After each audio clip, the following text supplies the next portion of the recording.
जब जसप्रीत बुमराह गेंदबाजी करने आए तो सब उन पर हंस रहे थे क्योंकि इंग्लैंड को 6 गेंद पर सिर्फ 8 रन बनाना था। विराट कोहली हैरान, धोनी परेशान दिख रहे थे और पिछले ही ओवर में जॉस बटलर ने आशीष नेहरा को बहुत ही बुरी तरह पीटा था। इसीलिए अंग्रेजों को लग रहा था कि ये बुमराह क्या ही कर लेगा, परंतु बुमराह ने उनको गुमराह करके रोने पर मजबूर कर दिया और विराट कोहली तो उनकी मां बहन की गालियां देने लगी क्योंकि यह मैच रोमांच की पराकाष्ठा को पार कर चुका था।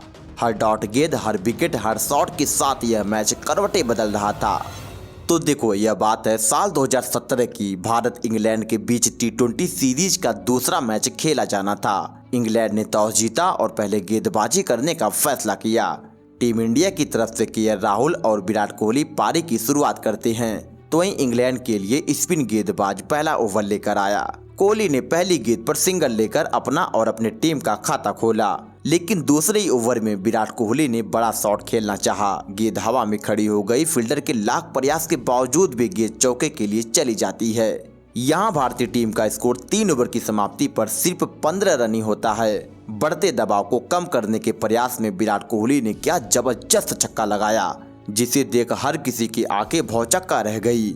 विराट कोहली बेहतरीन अंदाज में दिख रहे थे और फिर अगली गेंद पर लेग साइड में चौका जड़कर 4 ओवर की समाप्ति पर स्कोर को 30 रनों तक पहुंचा दिया। लेकिन 5वें ओवर की पहली गेंद पर बाउंड्री पर खड़े मॉर्गन के हाथे कैच दे बैठे। इंग्लैंड को पता था कि यह कितना बड़ा विकेट है। विराट कोहली 15 गेंदों पर 21 रन बनाकर पवेलियन चल दिए, परंतु के राहुल ने इनके जाने का मातम नहीं चौका मारकर भारतीय दर्शकों को जश्न मनाने का अवसर दिया। उसके बाद तो के राहुल अपनी क्लास दिखाने लगे। तभी उनके साथी सुरेश रैना बड़ा शॉट के लिए गए और जॉर्डन के हाथों कैच दे बैठे। 56 के स्कोर पर भारत को दूसरा झटका भी लग गया, परंतु 10वें ओवर में के राहुल ने राशिद को आड़े हाथ लिया और आगे निकलकर एक लंबा छक्का लगाया। लेकिन भारत के लिए समस्या यह थी कि दूसरी तरफ से लगातार विकेट गिरते रहे। इस बार युवराज सिंह 12 गेंदों पर महज 4 रन बनाकर आउट हो गए। ऐसे में भारतीय टीम पर मुश्किलें आने लगी, लेकिन के राहुल तो मानो अलग ही पिच पर बैटिंग कर रहे थे और खूब लंबे लंबे छक्के लगा रहे थे। भारतीय दर्शक जश्न मना रहे थे। भारतीय खेमे में खुशियों का माहौल पैदा हुआ था क्योंकि के राहुल जम के अपनी क्लास दिखा रहे थे, परंतु आने वाली मुश्किलों का अंदाजा किसी को भी नहीं था। राहुल के अलावा अब तक कोई भी बल्लेबाज पिच पर नहीं टिक पाया था। के राहुल ने 12वें ओवर में 15 रन कूटकर स्कोर को 87 रनों तक पहुंचा दिया। इंग्लैंड टीम के सामने के राहुल बहुत ही बड़ी समस्या बन चुके थे। फिर इसी सिंगल के साथ उन्होंने मात्र 32 गेंदों में ही अपनी 50 पूरी कर लिया। इस 50 की अहमियत हर किसी को अच्छे से पता होती है। इसके बाद भी के राहुल कहां रुकने वाले थे। 14वें ओवर में एक बार फिर से आदिल राशिद को निशाना बनाया। पूरा स्टेडियम दर्शकों से खचाखच भरा हुआ था और जब भी चौके छक्के लगते तो दर्शकों का शोर मानो 100 मीटर को ही तोड़ रहा था। राशिद बेचारे फंस चुके थे। वो इतने पागल हो गए कि गेंद की लाइन लेंथ ही भूल चुके थे और लेग साइड में राहुल ने फिर से चौका मार दिया। इसी चौके के साथ भारतीय टीम का स्कोर 100 रनों के पार भी चला जाता है, परंतु इन खुशियों के बीच कुछ ऐसा हुआ जिसकी कल्पना किसी ने नहीं करा था, क्योंकि 15वें ओवर में बेन स्टोक्स की गेंद पर मनीष पांडे आउट हो गए, परंतु अंपायर ने आउट ही नहीं दिया और जब रिप्ले में देखा गया तो पता चला कि गेंद बल्ले से नहीं बल्कि स्टंप पर लगी थी, लेकिन गिल्ली ही नीचे नहीं गिरी थी, इसीलिए अंपायर ने आउट नहीं दिया। राहुल तो कुछ अलग ही ठानकर मैदान पर आए थे, परंतु तभी भारतीय टीम को बहुत ही बड़ा झटका लगता है। इंग्लैंड के खिलाड़ी तो परेशान थे कि राहुल शतक की तरफ तेजी से बढ़ रहे थे। 17वें ओवर में स्कोर 124 रनों पर 3 विकेट होता है और तभी के राहुल ने जॉर्डन की गेंद पर छक्का मारना चाहा, लेकिन गेंद में उछाल ना होने के कारण गेंद सीधा बेन स्टोक्स के हाथों में चली गई। इंग्लैंड को भी पता था कि यह बहुत ही बड़ी सफलता है और बहुत ही सही टाइम पर मिली है, क्योंकि आखिरी के ओवरों में के राहुल और भी खतरनाक हो जाते। राहुल 47 गेंदों पर 71 रन बनाकर आउट हुए। इनके जाने के बाद MS धोनी मैदान पर आते हैं, जिनकी फिनिशिंग दुनिया भर में मशहूर थी। तभी अब तक शांत दिख रहे मनीष पांडे ने भी एक बहुत ही लंबा छक्का मारकर उम्मीद को जगाए रखा कि हम लोग तो कुछ रन तो जरूर ही मारेंगे और भारतीय टीम को एक अच्छा फिनिशिंग टच देने का प्रयास करेंगे। इस छक्के के बाद तो हर कोई खुशियों पर काबू नहीं कर पाया आज ज्यादा बाउंड्री नहीं लगी थी, जिसके कारण अभी भी स्कोर 150 के पार नहीं जा पाया था। ऐसे में इंग्लैंड जैसी धाकड़ टीम के सामने बड़ा टोटल रखना बेहद ही जरूरी था। और अब मनीष पांडे धोनी क्रीज पर थे, परंतु तभी भारतीय फैंस की उम्मीदों पर पानी फिर गया, क्योंकि मनीष पांडे को मिल्स ने बोल्ड कर दिया। भारत का स्कोर 18.5 ओवरों में 5 विकेट के नुकसान पर 139 रन ही होता है। उसके बाद तो और भी बुरा होने वाला था। हार्दिक पांड्या क्रीज पर आते हैं और आते ही रन आउट हो गए। इंग्लैंड टीम इस मैच के पहली पारी में ही लगभग इस मैच को जीत चुकी थी, क्योंकि जिस तरह से भारतीय बल्लेबाजों ने बैटिंग किया था वो बेहद ही शर्मनाक था। अब इस इनिंग की 3 गेंदें बची थी और टीम का स्कोर 150 तक नहीं जा पाया था। फिर क्या, भारत ने इंग्लैंड के सामने मैच 144 रनों का ही टारगेट रखा, क्योंकि धोनी स्ट्राइक पर आने के लिए अमित मिश्रा को रन आउट करा देते हैं और फिर इसकी आखिरी गेंद पर MS Dhoni play down out हो गए। भारतीय टीम 20 ओवर की समाप्ति पर 8 विकेट खोकर 144 रन बना लेती है। यह स्कोर इंग्लैंड के सामने बहुत ही छोटा था। उनका जश्न बता रहा था कि उनके लिए यह मैच आसान है। इस पूरी पारी में KL राहुल ने सबसे ज्यादा 47 गेंदों पर 71 रन बनाए।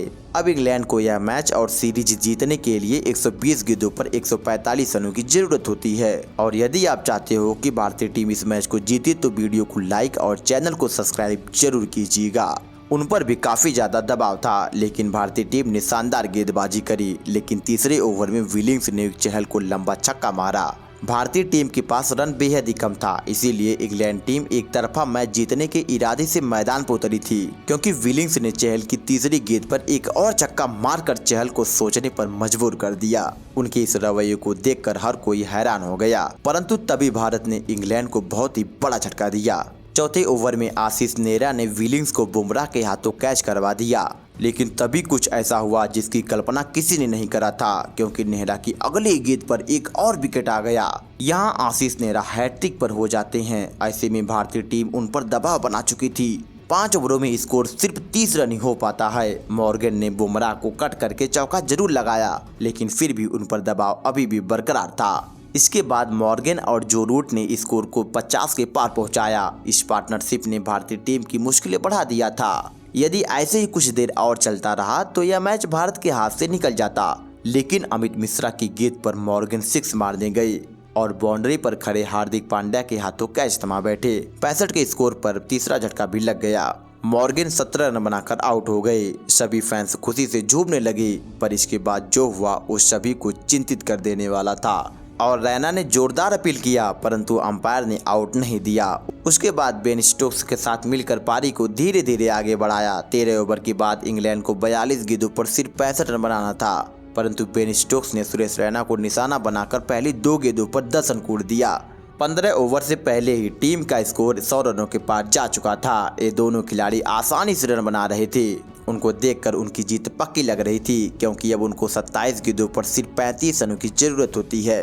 तभी मैच ने बहुत ही जबरदस्त करवट लिया, क्योंकि जब इंग्लैंड को 20 गेंदों पर 28 रन बनाना था, तभी आशीष नेहरा ने स्लोअर यॉर्कर पर बेन स्टोक्स को LPW आउट कर दिया। इस विकेट के बाद भी यह मैच उन्हीं की तरफ झुका था, क्योंकि अभी भी उनके पास 6 विकेट बाकी था। परंतु भारतीय गेंदबाजों ने क्या जबरदस्त कमबैक किया और लगातार इंग्लैंड पर दबाव बनाते रहे। तभी जॉस बटलर ने आशीष नेहरा को 19वें ओवर में बहुत ही अच्छे से कुटाई कर दिया। पहले तो एक चौका लगाया, उसके बाद इस ओवर की आखिरी गेंद पर छक्का मारकर इस ओवर से 16 रन निकालकर इस मैच को यहीं पर खत्म कर दिया। और यहीं पर विराट कोहली समेत पूरी टीम इंडिया भारतीय फैंस निराश हो चुके थे, क्योंकि अब लगभग यह मैच पूरी तरह से हाथ से निकल चुका था, क्योंकि अब इंग्लैंड को आखिरी ओवर में सिर्फ 8 रन बनाना था। नेहरा के इस एक ओवर ने मोमेंटम को पूरी तरह से इंग्लैंड की तरफ झुका दिया था। भारतीय टीम अपने घर में सीरीज हारने वाली थी और आखिरी ओवर जसप्रीत बुमराह के हाथ में होता है। उनको देखकर हर कोई हंस रहा था, क्योंकि अब बुमराह क्या ही कर पाते। 6 गेंदों पर केवल 8 रन बनाना था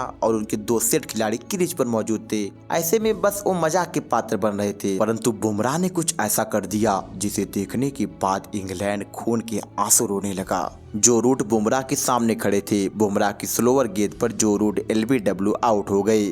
हालांकि जब रिप्ले में देखा गया तो पता चला कि गेंद बल्ले का एज लिया था, परंतु अब अंपायर ने उनको आउट दे दिया तो पवेलियन जाना ही था। बुमराह दूसरी गेंद पर सिर्फ 1 रन ही खर्च करते हैं। पर भारत के लिए समस्या यह थी कि अब जॉस बटलर जो कि एक सेट खिलाड़ी थे वो क्रीज पर आ चुके थे और 4 गेंदों पर सिर्फ 7 रन ही बनाना था, यानी एक बड़ी हिट मैच को खत्म कर सकती थी। पर बुमराह ने बटलर को चकमा दे दिया जिससे गेंद डॉट हो गई। फिर भी बटलर पर भरोसा था कि एक शॉट और मैच खत्म हो जाएगा, परंतु अगली गेंद पर बुमराह ने जॉस बटलर को चारों खाने चित करके बोल्ड कर दिया। इस विकेट के मिलते ही जबरदस्त शोर देखने को मिला। बुमराह का सेलिब्रेशन और दर्शकों में एक ऐसा जश्न मानो मैच ही जीत लिया हो, क्योंकि अब क्रीज पर 2 नए बल्लेबाज थे। बुमराह उस वक्त क्रिकेट की दुनिया में अपना नाम बना रहे थे। ऐसे में अब 2 गेंदों पर 7 रन चाहिए था। बुमराह की 5वीं गेंद डॉट हो गई, लेकिन बैट्समैन ने दौड़कर 1 रन पूरा कर लिया और फिर आखिरी गेंद पर 6 रन बनाने थे। बुमराह के सामने मोइन अली खड़े थे जो एक प्रॉपर बल्लेबाज हुआ करते थे और बुमराह ने वाइड लाइन पर फुल टॉस गेंद डाली जिससे यह गेंद आसानी से डॉट हो गई और यहीं पर भारतीय टीम ने इस मैच को 5 रनों के बड़े अंतर से जीत लिया। इस मैच में ऐसा हो जाएगा किसी ने सोचा नहीं था। इस लो स्कोरिंग मैच में बुमराह ने अपनी छाप छोड़ दिया 8 रन डिपेंड करके। और आपको ऐसी और वीडियो चाहिए तो वीडियो को लाइक और चैनल को सब्सक्राइब जरूर कीजिएगा। आपका अपना कीमती समय देने के लिए बहुत बहुत धन्यवाद।